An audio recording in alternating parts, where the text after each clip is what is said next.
Un clan de pedófilos quiere acabar la democracia en Colombia.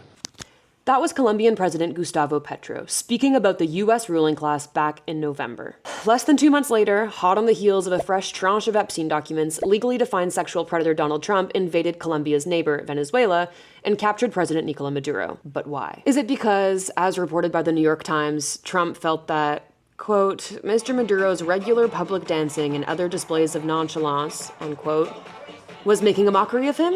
Or was it something else? Solo va por su petróleo. Que se quiere es codicia y violencia más para hacer de esta esquina hermosa del continente suramericano una Siria, un Irak. We're going to have our very large United States oil companies, the biggest anywhere in the world, go in, spend billions of dollars, fix the badly broken infrastructure, and start making money for the country. Venezuela has the largest known crude oil reserves in the world. And if Trump can seize more Venezuelan crude, that means lower prices for U.S. oil refineries on the Gulf Coast. We're in the business of having countries around us where the oil is allowed to freely come out because that's good. It gets the prices down. But lower prices mean less profit for America's #1 supplier of heavy crude, which is Canada. So wrote opposition leader Pierre Poilievre in a panicked letter to Mark Carney today, just a few days after congratulating a convicted felon on his illegal regime change. Except that customers in Asia don't want our nasty crude because they're electrifying at a dizzyingly rapid pace. That's why half the oil in the Trans Mountain Pipeline, which taxpayers paid for, is still going to U.S. refineries. A new West Coast oil pipeline wouldn't come online until the 2030s, at which point global oil demand is expected to peak.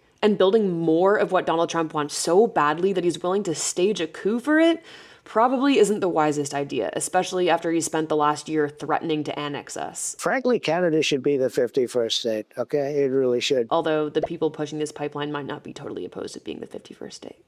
Alternative idea. Canada should use those billions of taxpayer dollars to fund 18 more seasons of the gay hockey show. Canada could use public money to build clean energy infrastructure that actually services the communities it's built in, instead of expanding an increasingly volatile industry that's rapidly decreasing in value. Heated rivalry will more than make up for any lost oil revenue, and Donald Trump would never invade a country to capture a wind farm.